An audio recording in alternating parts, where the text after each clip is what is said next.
everybody, it's Felisa, and so this is kind of like part 2. I think I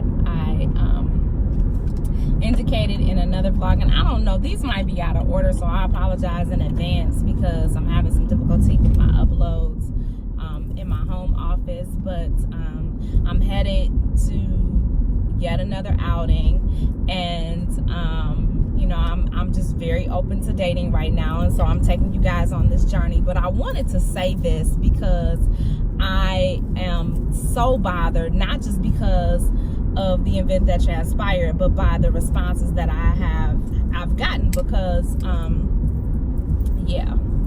Anyway, so I went out yesterday with a gentleman that apparently I sent him a friend request online. I literally didn't remember how we got to be friends, and he said that I sent him a friend request. Like, okay, cool, you know, I generally don't do that, but you know, I do think that I was kind of like branching out and sending friend requests to grow my brand. But whatever, it wasn't a big deal. I just couldn't remember how we even got to be friends. And we do have a few mutual friends in common, so I felt very comfortable with at least going out and meeting him. So he sent me an inbox message, I want to say like on a Tuesday, and said, you know, hey, would you be agreeable to X, Y, and Z activity? Now I'm gonna tell you guys that, you know, part of my my interview process, if you will, when it comes to dating a guy, is how much of a planner is he? How much of a leadership role can he take? Because in my, oh my gosh, I'm so sorry that this is so shaky, but in my last relationship, I did probably 99.9% of the planning. And while I don't necessarily mind that, like that was not his strength, it got to be very old. If there was something that we needed to do or something that we were gonna do, I had to plan it. If there was something that we were going to indulge in, I had to do the research and present it to him. And you know, he would say yay or nay. This is so shaky, I apologize. This is so crazy. The street needs some work. But anyway, so if there was, you know, plans to be made, then I made it. You know, he would have like little, you know, little excursions and stuff that he would, you know, like off the fly, like, do you want to go such and such and such place? And we would go. This would, you know, be like right before we headed out the door. So but long-term planning, long-term, like, you know, actually making a plan, making reservations, planning an event, planning something for us to do, that was not his strength. And so the bulk of that responsibility fell to me. And so I always felt like, you know, I just want you to want you to plan something. I just want you to make me feel special. So anyway, it was, you know, it's always like a sore spot with me. And so, you know, as I interview these new candidates, that is a huge desire. You know, I want to see how effectively you can plan. So anyway, I don't give much suggestions, much suggestion, I should say. If I'm asked, I will say, you know, what things I enjoy doing, or, you know, what I prefer doing. But I just kind of really am in the frame of mind now where I just want to fall back and just wait and see. Oh my gosh, that was crazy. So just kind of fall back and wait to see. So anyway, so he suggested that we go to the local cider mill, an apple orchard, and to have a lunch. I really love the idea of having a lunch date as opposed to a dinner date, because I felt like, number one, it was far less pressure. Number two, it was far more casual. You know, going to an apple orchard in the middle of the day meant that I could dress down, dress casually. I didn't have to worry about, like, not necessarily my appearance, because I want to look decent, of course, but like I didn't have to really worry about heels and all those kinds of things. So, you know, I could dress down because we're going to an apple orchard. Anyway, so the weather wasn't conducive to an apple orchard, so we kind of changed plans. He did call me that Friday as I requested, which was like points for him, because I need to know that you can, you know, like follow directions. Anyway. anyway, so, you know, our conversation was really good, and I really felt like it was interesting and, you know, introspective, and like we had some good synergy, and so I was really looking forward to lunch. So, you know, we meet for lunch, and, you know, conversation got really deep at times. I'm definitely an open book. I probably shouldn't be, but, you know, I tell it. Like, I just don't feel like, at 49, I don't play games. Like, if I'm not disclosing things, and if it chases you away, just chase you away, goodbye. But, you know, some things I just feel like, you know, if we go down that rabbit hole discussion, I'm not playing coy, I'm not good at it, I'm not good at, you know, non-disclosure. Like, you're pretty much gonna know what you're getting. So, you know, we had really good conversation, and then so, like, we were wrapping up, and at the end of the date, my daughter called, and so, you know, I did excuse myself. You know, I have a tendency, even though my children are all adults, if my children call me, I generally will answer, and at least make sure that nobody's bleeding from the head, nobody is, you know, in some type of trauma that I need to rescue them from. And if that's the case, then, you know, I'll quickly end the call. Well, during the time that I took the call, he excused himself to the restroom, and you know, that was fine. So by the time he came back, I was off the phone, because I definitely didn't want to be on the phone a long time with her, because I just think that's rude. Even though I am tied to my phone, I'm working on it, y'all. I'm working on it. But anyway, so he came back to the table, and so, like, we're making small talk and kind of like just wrapping up the day, and I did indicate that I needed to go. You know, and I think that by that time we had been at lunch and talking for about 2.5 hours, and so, you know, I had some other things that I needed to do.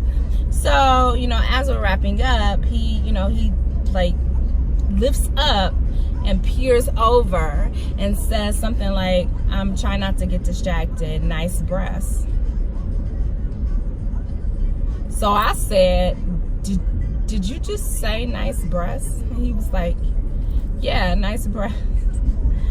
Y'all, when I tell you, I was so taken aback. I was so floored. Like, I didn't even know what to do. And I'm not a girl who is at a loss for words. I'm typically really straightforward, if y'all can't tell from my demeanor. I'm definitely from Detroit. I definitely do not play those games. I definitely have, like, some conversation in my arsenal that will hurt you and make you need therapy. I'm not proud of that, but that is exactly who I am, or a component of my personality. But when I tell you that girl could not come out to play, because she was like, are you serious right now? Like, we both were sitting like, girl, did you hear that? Girl, yeah, I heard that. What you gonna do? Like, I don't even know what to do. Like, I was so stuck, and I was so shook in that moment that I didn't know what to do. And so, you know, I know my whole demeanor changed, my whole body language changed. It was just a complete turn off. And yeah, he's really in no danger of ever hearing from me, ever, in the history of ever. But this is what really was disturbing for me. You know, I put this scenario out there because, you know, I feel like discussion is healthy. And, you know, it's amazing to me how many people downplay this kind of interaction, how many people think that this is harmless, and how many people really think that that's a compliment. That to actually speak on the anatomy of a woman that you 2 hours previously did not even know, had not even met face to face, you're still getting to know her, to actually say that and think that that's cute, or, you know, that that's a joke, or that's appropriate. Like, who raised y'all? Like, I don't even know in this moment what that even means. I shudder for my daughters. Now, you guys know that I'm 49. I will be 50 next year. I'm surprised that men my age and above really think that this is okay to do this. It's okay until it happens to their daughters, though. Let me just qualify that, because the minute that it happens to their daughters, it's a problem. Men are perfectly fine with perpetrating certain behavior with women until it becomes a narrative for their own daughters. And I never understood that disconnect, because we were always taught, you know, I taught my sons that, you know, every person that you encounter, every woman that you encounter that's younger than you, you regard them like a daughter. Even when they were younger, you regard them as a daughter or a younger sibling. Every woman that is around your age, you regard them as a sister. Every woman that is older than you, you regard them as a mother. And in that case, in those scenarios, you can't help but be respectful, because you're not going to say certain things to your sister. You're not going to say certain things to your daughter. You're not going to say certain things to your mother, because you're respectful of who they are and their role in your life. The idea that we have somehow blurred and muddied this water and somehow just made it acceptable for men to ogle and leer at and say certain things to women and under the guise of joking or, you know, being a compliment, like, that's not a compliment to me. It's really not. And the fact that so many people think that it is, and so many people find that acceptable, is troubling to me. It really was. And I was so knocked off my square until I thought to myself, this is why society is really doomed. It really is. I was raised to be a lady. I was raised to carry myself and conduct myself in a certain way. That doesn't mean that I've never gotten out of pocket. Doesn't mean that I haven't done things wrong. Doesn't mean that I haven't displayed less than stellar behavior. But as a general rule, I conduct myself with a certain modicum of decorum, with a certain sense of grace, with a certain, you know, style of engagement. And women who are out here accepting that as complimentary, and, you know, men just randomly asking them if they're a DTF, or, you know, what that mouth do, or, you know, any other such nonsense, like, y'all are the problem. Y'all part of the problem. You really are. And men who do that and perpetuate that nonsense, you guys are dangerous. You are. I don't care how you slice it. I don't care what you say. You know, find women who are agreeable to that. First of all, you need to fill her out. Second of all, you don't just throw things out there like that and just think that it's okay. It's not. You just don't let everything come out your mouth. I don't know what happened to censorship. I don't know what happened to, like, social braces. I don't know what happened to, you know, just basic, you know, gentleman behavior, just being a gentleman. It's kind of just really gone out the window. And nowadays, it's like anything goes, anything flies, just say anything, just do anything. And, you know, your behavior is under the guise of, you know, being grown, or, you know, just being free, or whatever that is. But, you know, the problem is, and the trick is, you need to find out and make sure that whoever you're doing that to is receptive to that, because that is a good way for you to get caught up in a whole bunch of foolishness and a situation that you weren't prepared for. I don't know, just my thoughts. And let me be clear, that is a form of sexual harassment. Somebody actually said to me, well, it was just one time and it was an inappropriate compliment, but it's inappropriate compliment. Is that sexual harassment? Yes. Please look up and Google, or, you know, just like educate yourself on what sexual harassment is. It's any unwanted advance. It's any unwanted, you know, commentary, sexual or not, that makes someone feel a certain kind of way, whether it be uncomfortable, whether it be unsafe, whether it be, you know, just exposed, whether it be humiliated. All of those things are under the umbrella of sexual harassment. And yes, while it's a wide net, it's designed to be that way, to tell you that you can't just say whatever you want to say. Like, no, absolutely not. So anyway, you know, my friend, yeah, we won't be talking anymore. It's a wrap for that. I feel badly, because, you know, he was a decent guy up until that point. I'm sure he still is a decent guy, but I just don't have it in me to continue to pursue that, because I'll never get over it. Whatever. Anyway, I'm Felisa. Leave your comments below. I'd be interested to hear your commentary. And don't forget to subscribe and hit the notification bell that you know when I upload, if you're interested in that sort of thing. Okay, I will talk to you later on. Bye.